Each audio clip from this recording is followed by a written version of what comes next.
जन अधिकार पार्टी प्रदेश के मठ और मंदिरों की जमीन से माफियाओं और राजनीतिक हस्तक्षेप से मुक्ति चाहती है। इसको लेकर आज जन अधिकार पार्टी के राष्ट्रीय अध्यक्ष व पूर्व सांसद पप्पू यादव ने मुख्यमंत्री नीतीश कुमार से राम जानकी मंदिर व राज्य धार्मिक न्याय परिषद पशुपतिनाथ न्यास समिति मामले में जल्द हस्तक्षेप करने का आग्रह किया और कहा कि वे पूर्व के कमेटी को न्याय दिलाएं। बता दें कि पूर्व सांसद पप्पू यादव ने इस बाबत सोमवार को उत्तरी मंदिर स्थित आवास पर पत्रकारों से बातचीत की, जिसमें उन्होंने कहा कि पटना के अडरा विद्यापति रोड स्थित राम जानकी मंदिर जो पशुपतिनाथ की स्मृति में संचालित है, जिसे जिला प्रशासन द्वारा अतिक्रमण मुक्त कराया गया है, वहां समिति के लोग जन सहयोग से वेद विद्यालय भी चलाते हैं, लेकिन आज वहां राजनीतिक रंग देखने को मिल रहा है। पुरानी कमेटी को भंग कर नई कमेटी का गठन कर दिया गया है। पप्पू यादव ने कहा कि जो व्यवस्था बदल नहीं रही है उसे आज बदला जा रहा है। 25/8/2023 को एसडीओ, सीईओ और जिला पदाधिकारी द्वारा पत्र जारी कर नई कमेटी के लिए पुरानी कमेटी को सरासर नकार देना और पुरानी कमेटी को विस्तार तक नहीं देना कई सवाल खड़े करते हैं। पप्पू यादव ने कहा कि मंत्री जी से ऊपर कोई नहीं होता है, लेकिन प्रदेश में कुछ अलग अलग ही रूप देखने को मिल रहा है। कहा कि बिहार सरकार और यहाँ का व्यवस्था किसी सेक्रेटरी को प्रेस कॉन्फ्रेंस करने की इजाज़त नहीं देता है, लेकिन अब यहाँ संभव होता दिख रहा है। सवाल किया कि क्या के पाठक मंत्री से ऊपर हैं? वहीं अमित शाह के बिहार दौरे पर भी पप्पू यादव ने कई सवाल खड़े किए।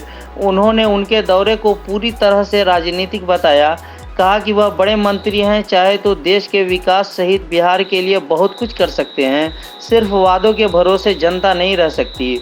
उन्होंने कहा कि अमित शाह से बिहार के लोगों को काफ़ी उम्मीद थी, लेकिन उन्होंने यहाँ की जन भावनाओं का कद्र नहीं किया। न तो उन्होंने दरभंगा के पेपर मिल और न ही एम्स पर बात की। मधेपुर में दूध की फैक्ट्री, मधुबनी की 3 चीनी मिलों को खोलने पर कुछ नहीं कहा। आगे कहा कि उन्होंने दरभंगा, मिथिला, कोसी सहित सीमांचल का अपमान किया है। अररा विद्यापति मार्ग पटना जो पशुपतिनाथ की स्मृति में चलता है, जिसे जिला प्रशासन पटना ने अतिक्रमण मुक्त करवाया, जहां कमेटी के लोग जन सहयोग से वेद विद्यालय संचालित करते हैं। जब वहां वेद विद्यालय संचालित होते हैं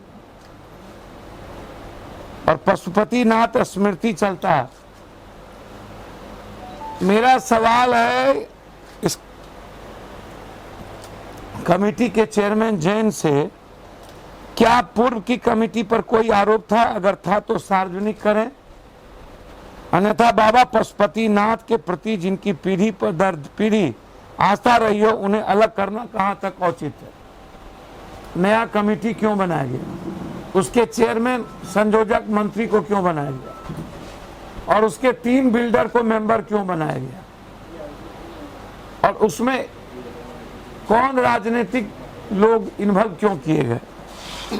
एक नई प्रपार्टी देखने को मिल रही है कि जब बिहार राज्य धार्मिक न्यास परिषद की धारा 32 के तहत संरक्षक का पद नहीं है ही नहीं, तो बोर्ड के द्वारा संरक्षक पद सृजन कर राजनीतिक लोगों का मनोनयन क्यों किया गया? इसका क्या औचित्य है? मठ मंदिर के बारे में बिहार राज्य धार्मिक न्यास बोर्ड के सलाह पर राज्य में स्थित मठ मंदिर के भू अलेख को महंत अथवा ठाकुरबाड़ी के नाम को हटाकर भगवान के नाम पर किया जा रहा है। ऐसी स्थिति में न्याय समिति में जिनका श्री राम जानकी मंदिर से कोई सरकार नहीं रहा हो, उन्हें नामित करना क्या बिल्कुल गलत नहीं है? एक ही तारीख 25/8/2023 को जिलाधिकारी, अनुमंडल पदाधिकारी तथा अंचलाधिकारी द्वारा पत्र जारी करने की इतनी तत्परता क्यों दिखाई गई? एक ही तारीख को तीनों पत्र, एसडीओ, सीओ और जिला पदाधिकारी। किसका प्रेशर है? कौन सा इस पर दबाव था? प्रस्तावित कमेटी में मंत्री को संरक्षक बनाया गया है। बिहार राज्य धार्मिक न्यास परिषद की धारा 32 के तहत यह पद नहीं है। यह न्याय संगत नहीं था। 7 मंदिर मठ में राजनीतिक हस्तक्षेप नहीं हो सकता। पूर्व की कमेटी जो 29/12/2021 को केवल 1 वर्ष के लिए गठित हुआ था, इस दौरान अल्प अवधि में मंदिर और वेद विद्यालय का सुगमता पूर्व संचालन भी किया, साथ ही मंदिर की अतिक्रमण मुक्त कराया, दोनों मिलके। फिर उस कमेटी को क्यों हटा दी गई? पूर्व कमेटी 29/12/2021 के लोगों ने मनोनयन से मठ और वेद विद्यालय का संचालन किया, उनके बीच कोई आपसी विवाद रहा हो तो फिर इस कमेटी की अवधि विस्तारित नहीं करना बिल्कुल न्याय संगत नहीं है। ये बहुत क्लियर है। ये सारे जो मैं आपको भेज दूंगा, इसमें जो आचार्य कुणाल है वह लगातार मठ और अन्य जमीनों पर उससे अरबों अरबों रुपया कमाने की एक गहरी साजिश लगातार। मैं पूरा ऑडिट की मांग करूंगा आचार्य कुणाल के, जितने जिस जगह ये मठ बनाते हैं ये लगातार कहीं ना कहीं गड़बड़ी। मैं आचार्य कुणाल से पूछना चाहूंगा, क्या आप अपने रिश्तेदार या अपने किसी व्यक्ति को उस जगह पर लाने की प्रक्रिया आपने क्यों की? करोड़ों अरबों की संपत्ति में किसी बड़े कॉन्ट्रैक्टर के 3 नाम आपने क्यों दिए और मंत्री को संरक्षक आपने क्यों बनाया? और आप होते कौन है इस बोर्ड के गठन करने वाले? आर्टिकल 32 के बगैर मैं पूरी जांच चाहता हूं। और मेरा आरोप है कि पूरी बिहार की जनता मठ मंदिर की जितनी जमीन है उस पर से माफिया की मुक्ति चाहती है और राजनीतिक हस्तक्षेप नहीं चाहता। मैं मंदिर की सुरक्षा और मठ की सुरक्षा आदरणीय नीतीश कुमार जी से आग्रह करूंगा कि अविलंब पशुपतिनाथ न्यास में आप हस्तक्षेप करें, क्योंकि आचार्य कुणाल ने गलत तरीके से माफियाओं के हाथ और नेताओं को संरक्षण रख करके ये काम किया है। देख लें कमेटी जो बनी है, आप उस पर देख लें कौन है मंत्री कौन है माफिया। मेरा दूसरा है लालू यादव जी से आग्रह, राम हो या कृष्ण, अल्लाह हो या ईश्वर, वाल्मीकि हो या संत रविदास, हर आदमी की अपनी आस्था है।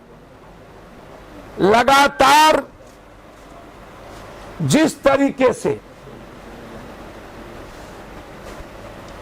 राजनीतिक व्यक्ति के द्वारा रवि रामायण पर उंगली उठाना, कभी इस्लाम पर उंगली उठाना, कभी दलित विचारधारा पर उंगली उठाना, यह राजनीतिक और सामाजिक रूप से सही नहीं है।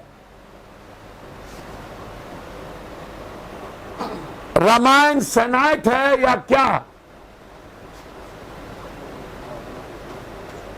यह मेरा बहुत क्लियर है।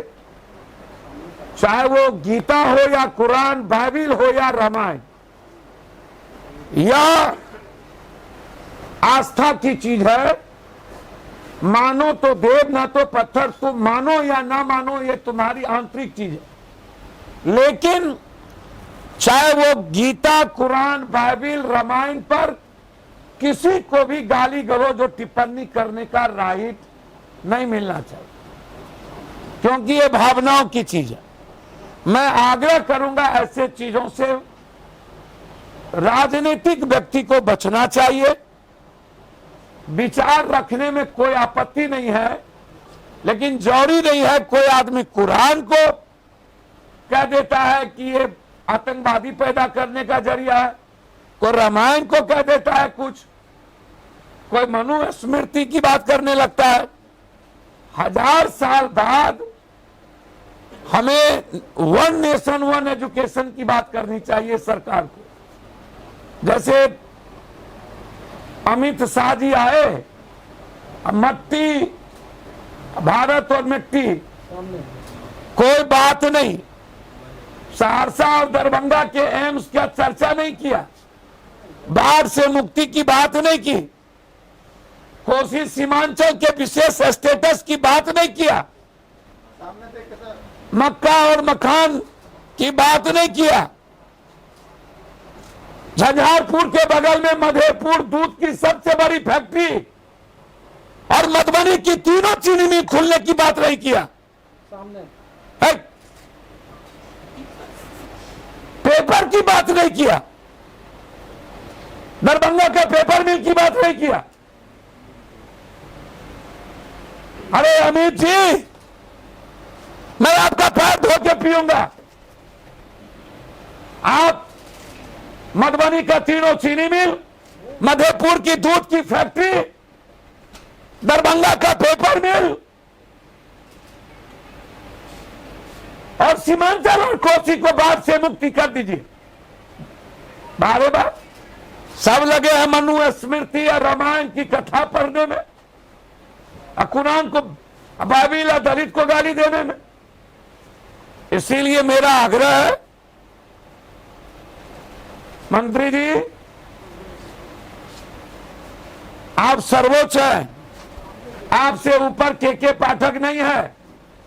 के पाठक को राइट नहीं है प्रेस कॉन्फ्रेंस करने का। ये बिहार सरकार इसकी इजाजत नहीं देता है, जो हमारा धारा है।